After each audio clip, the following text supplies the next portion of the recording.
bersama rohmu. Inilah Injil suci menurut Santo Markus. Dimuliakanlah Tuhan.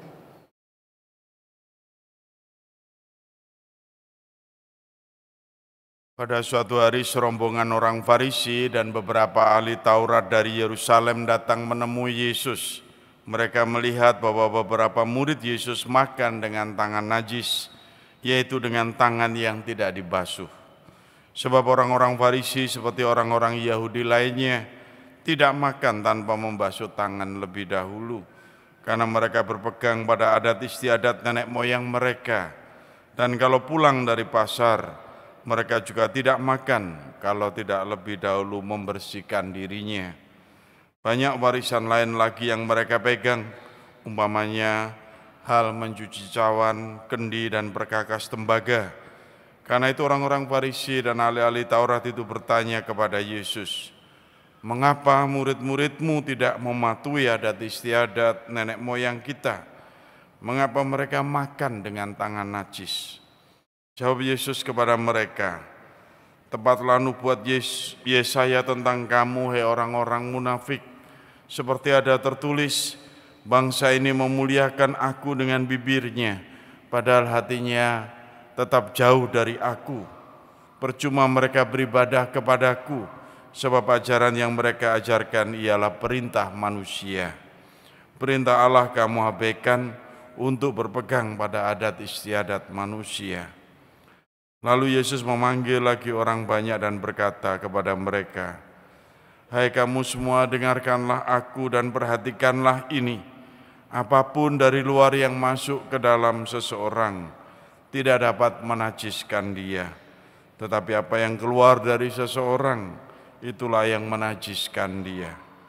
Sebab dari dalam hati orang timbul segala pikiran jahat, percabulan, pencurian, pembunuhan, perzinaan, keserakahan, kejahatan, kelicikan, perbuatan tidak senonoh, iri hati, hujat, kesombongan, kebebalan. Semua hal jahat ini timbul dari dalam dan menajiskan orang." Demikianlah sabda Tuhan. Terpujilah Kristus.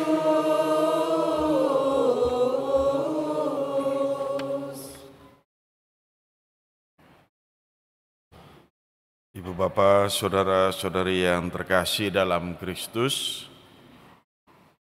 pernah viral itu berita seorang nenek-nenek tua janda yang dipolisikan oleh tetangganya. Dilaporkan ke polisi dan ya polisinya kok anehnya itu ya memproses gitu ya. Polisikan itu karena mencuri di kebun tetangganya itu 2 buah pohon, buah pepaya gitu ya. Padahal ini kebun pepaya, dia hanya ngambil 2 buah pepaya itu. Dan saat ditangkap alasannya ya karena lapar itu, supaya bisa makan. Tapi ya polisi itu enggak tahu pengaruh apa dan bagaimana itu terus diproses dan akan diajukan untuk ke sidang pengadilan gitu. Dan yang menarik kemudian berita ini viral gitu ya. No viral, no justice.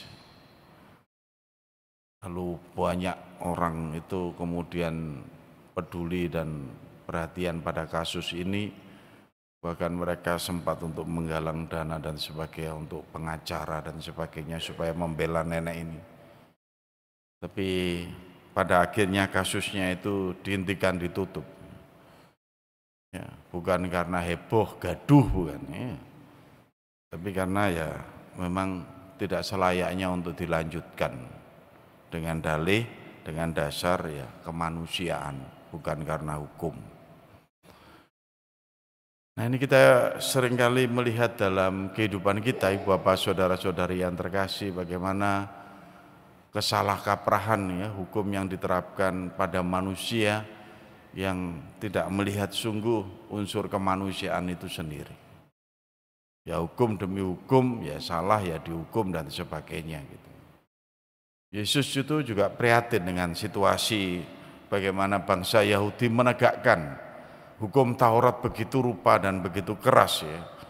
Bahkan ahli Taurat dan orang-orang Farisi ini dikatakan mereka ini ahli-ahlinya ahli gitu. Disebut begitu kenapa? Ini bukan orang Farisi ahli Taurat wilayah pedesaan, bukan. Kalau Anda baca betul, digambarkan serombongan orang Farisi dan beberapa ahli Taurat dari Yerusalem. Ini dari pusat kota, ini dari ibu kota. Ini ahlinya ahli tentang hukum Taurat sampai datang kepada Yesus untuk protes bahwa murid-muridnya ini makan ya dengan tidak mencuci tangan.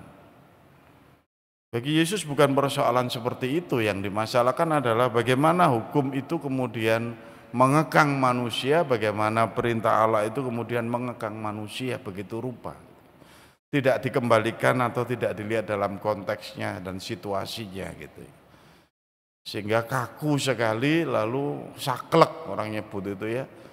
Dan kemudian ya tidak ada celah apapun, pokoknya yang melanggar ya salah, entah alasannya apapun gitu.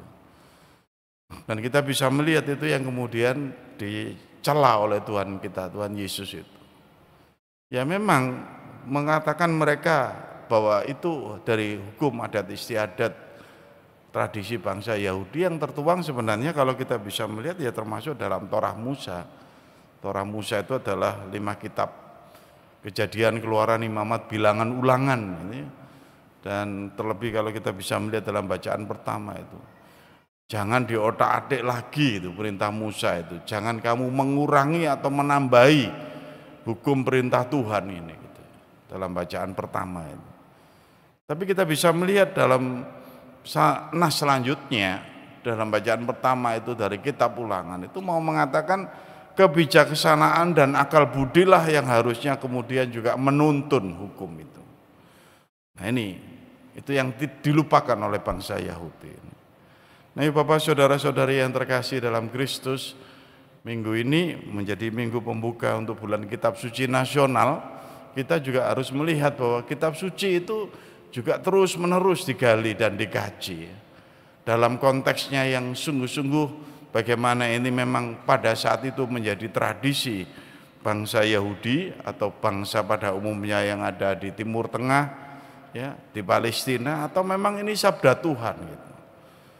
Meskipun dikatakan ini adalah Injil, kabar gembira, ini adalah firman Allah dan sebagainya, tapi selalu saja ada dilihat bahwa firman Allah itu hadir di dalam konteks kehidupan masyarakat tertentu dan perlu untuk dimurnikan terus-menerus. Makanya ada dalam gereja itu terus-menerus pembaharuan, kajian, tafsiran. Bahkan bagi kita umatnya pun untuk mencintai kitab suci juga ada namanya bulan kitab suci nasional. Ada bagian untuk lebih mencintai sabda Allah yang sesungguh-sungguhnya gitu ya. Bahkan dimurnikan betul. Ini Yesus juga memurnikan apa yang dihayati oleh bangsa Yahudi dalam hukum Tauratnya itu. Sehingga katakan pengertian najis itu. Pengertian yang disebut najis itu. Tapi kalau pengertian itu tidak sehat, mungkin ya benar juga bahwa orang para rasul ini makan tidak dengan cuci tangan, ya kalau kita sendiri dalam ilmu kesehatan ya benar, itu salah itu. Harusnya cuci tangan dulu supaya bersih dan sebagainya. Tapi ini kan orang tahu hukum kesehatan, hukum manusia. Kalau pergi dari mana-mana datang itu cuci tangan, membersihkan diri supaya tidak terbawa kuman dan sebagainya. Itu hal yang wajar. Tidak perlu pakai sabda Allah pun orang sudah dengan kebijaksanaan dan akal budinya sudah mengerti gitu. Tapi pada saat kemudian itu dikaitkan dengan firman Tuhan, lalu jadinya ya disebut najis gitu ya. Jadinya kemudian berdosa, jadinya kemudian bersalah secara duniawi dan ilahi. Ya, ini kan kebablasan. Nah ini kita bisa melihat dalam kehidupan kita juga demikian.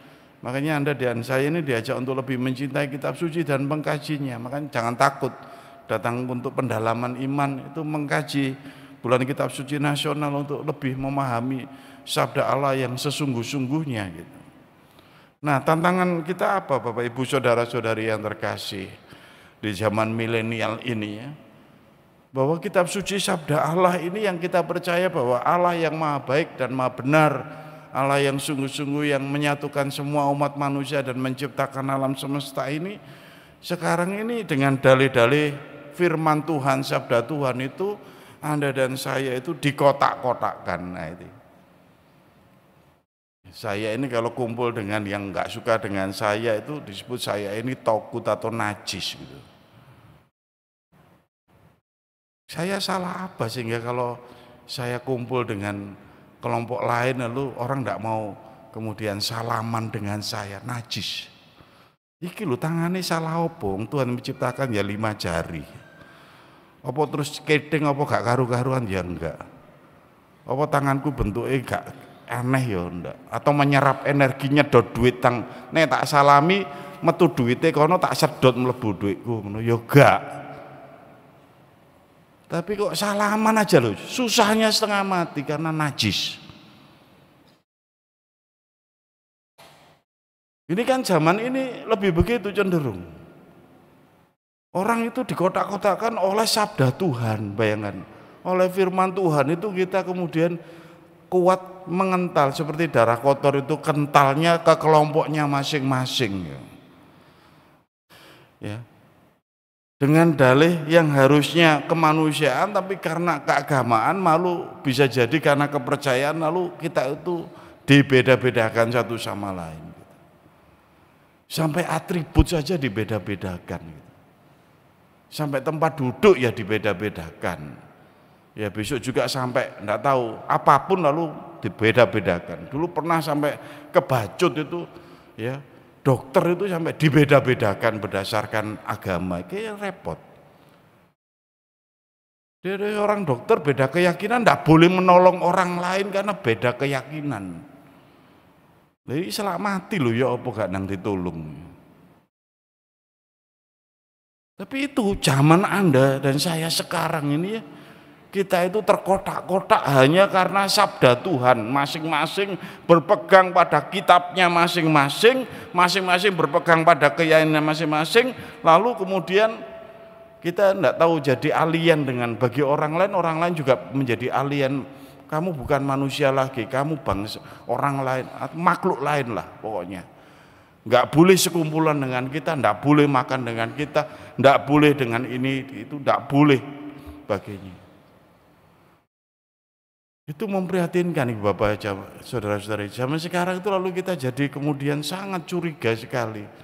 Bahkan mungkin bisa jadi tanpa sadar kita ya hadir di antara kita atau kita semua itu jadi ahli-ahli Farisi yang baru.